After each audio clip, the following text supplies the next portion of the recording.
neliels eksperiments. Vārdu sakot, atradu leduskapī tādu uzpūtušos biezpienu paciņu.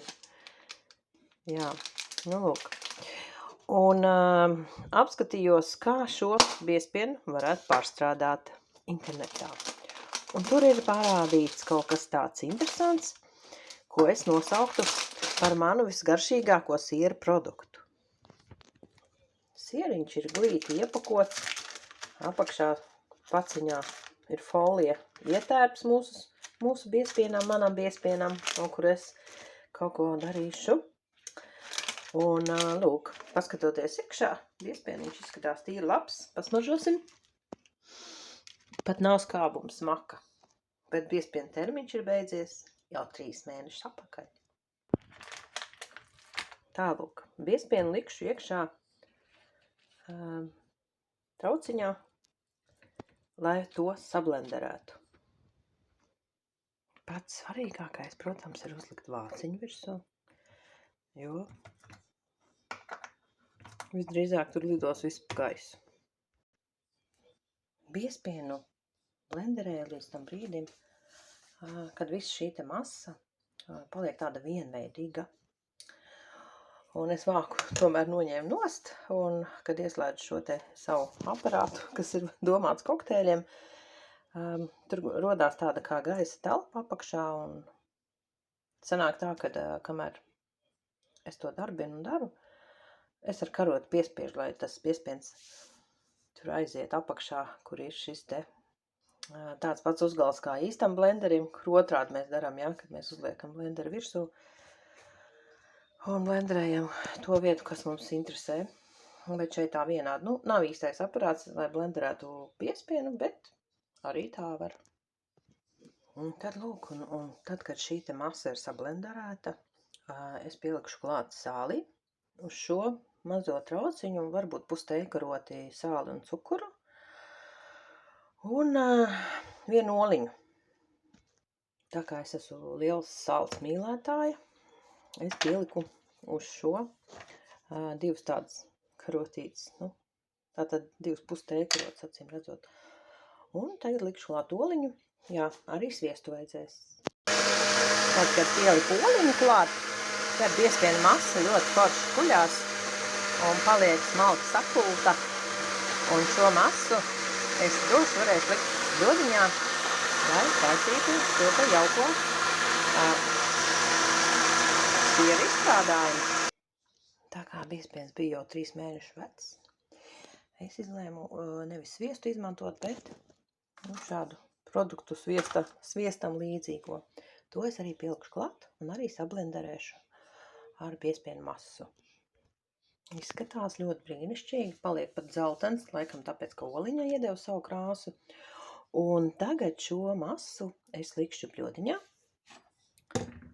un bļodiņu likšu ūdens peldē katliņā. Lūk, arī ūdens pelde. Apakšā ir katliņā ūdens.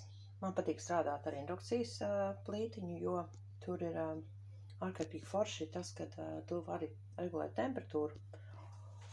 Gāzes plītīm to tā nevarēs izdarīt, ja? Bet arī tur var to pašu darīt.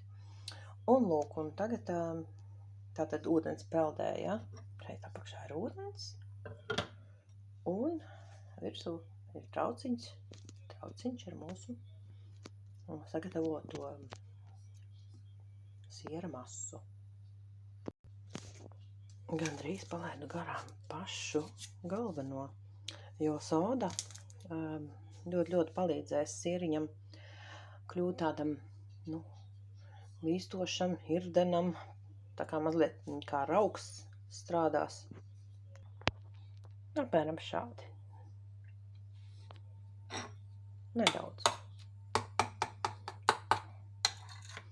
Iemaisīšu, kamēr nav sācis svārīties apakšā ūdens. Ļoti svarīgi ir tas, lai šī te bļodiņa ūdens peldē tomēr saskarās ar ūdeni, kas apakšā vārīsies. Ja? Tātad viņš uzsildīs šo te siera masu, un šai siera masai vajadzētu sabiezēt. Skatīsimies, kas mums sanāk no veciem produktiem. nevis no veciem produktiem, bet no produktiem, kuriem ir beidzies termiņš, ja, veikalā. Piespieņam termiņš beidzies, 3 mēneši neatdevu sunim. Izlēmu izmēģināt, kas man tur sanāks. Ūdens sāc svārīties, iet pāri, jāsaslauka. Bišķiņ pa daudz. Pagaidām ir tā, ka sāk parādīties tādi kā kunkulīši. Nezinu, varbūt ola savelk tos kunkulīšus vai kaut kā tam līdzīgi, bet pie vienmērīgas svārīšanas, acīm redzot, viņam vajadzētu palikt tādai biezai masai. Tā kā es skatos daudz video un mācos, tad pirmais mēģinājums, kas to zina, varbūt izdosies. Protams, kad ir ļoti svarīgi visu šo visu laiku maisīt, jo ūdens peldē šī uzkaršana notiek apakšējā daļā, ja? Un pie malām sieriņš, protams, nevar sabiezēties tik ātri kā apakšā. Nu tā. Pēc konsistences es jau saprotu, ka šī te masa paliek jau biezāka. Minūtes 8, laikam, es tagad vāru. Jāmais visu laiku, protams, tikai ar maisīšanu mēs iegūsim šīs konsistences vienmērīgu temperatūru, tā varētu teikt. Jā, un šis varētu būt viens no veidiem, kā neizmest ārā pārtiku, kura ir beidzies garantijas termiņš. Jo, manuprāt, garantijas termiņš daudziem produktiem ir pārspīlēta masa. Sevišķi jau no biespienam, kurš tikko atvēru, kurš jau bija uzpūties, jo nav sapelējis. Tur droši vien ir daudz ielikts tāds, kas neļauj sapelēt un neļauj saskāpt un vispārējais. Jā, interesanti, jā. Mūsdienu produktā ir ielikts daudz tās saucamās ēvielas, kuras mēs pat nezinām un nepārzinām, bet, tātad es to saucu par biespienu, ja. Vai tas ir biespiens, es arī nevaru apgalvot. Tādēļ šis mēģinājums, manuprāt, ir tāds interesants apstiprinājums tam, kad laikam tur drusciņi biespiens ir klāt. Tā, protams, nav pirmā reize, ka es izmēģinu šo te variantu.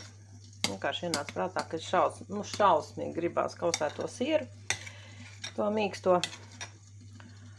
Un tāpēc arī izlēmu šo te atkal izmēģināt ar biespienu, kuram ir 3 mēneši atpakaļ beidzies garantijas laiks. Un paši redzējāt sākumā, kad atvēra vaļā, biespienam nav ne vainas, ne pelējuma, nekā. Nekā. Tā tad apstrādāts pamatīgi, vai ne? Jā, ļoti bieži abrīnoju termiņu jēgu uz produktiem. Piemēram, biespienas sieriņš, Rīgas bendzēnieka biespienas sieriņš, kurš nav atvērts vaļā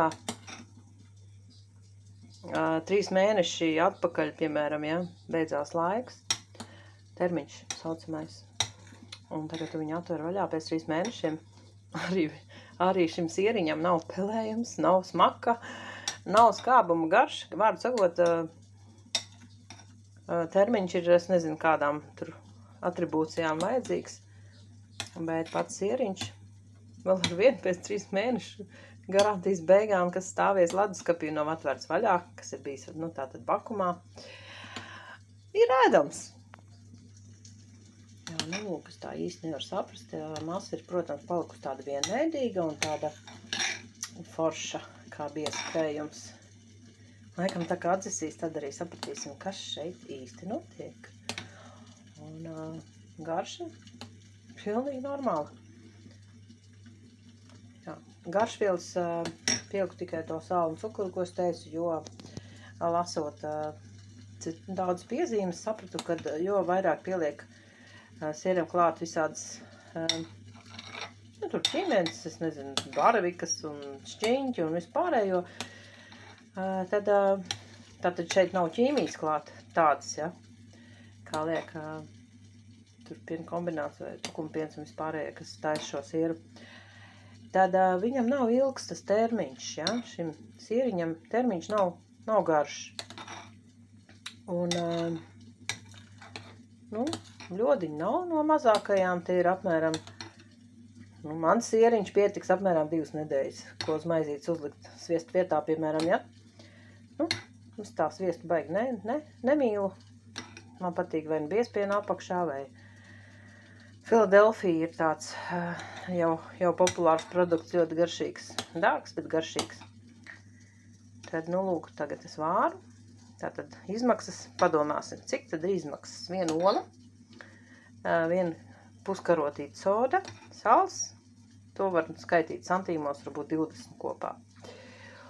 Un paciņa biespiens, cik viņš maksāja veikalā, paskatīšos tūlīt. Tātad pēc nocenošanas sieriņš maksā 1,30. Un cik tur bija grami? Tātad puskilograms, ja? Jā, nu, es nezinu, kāds būs šis sieriņš, kad būs gatavs, kad atzasīs, cik tur pietrūks garšas un cik viņš ilgi stāvēs. Bet izskatās pēc šīs te masas un būs labi. Jā, būs labi.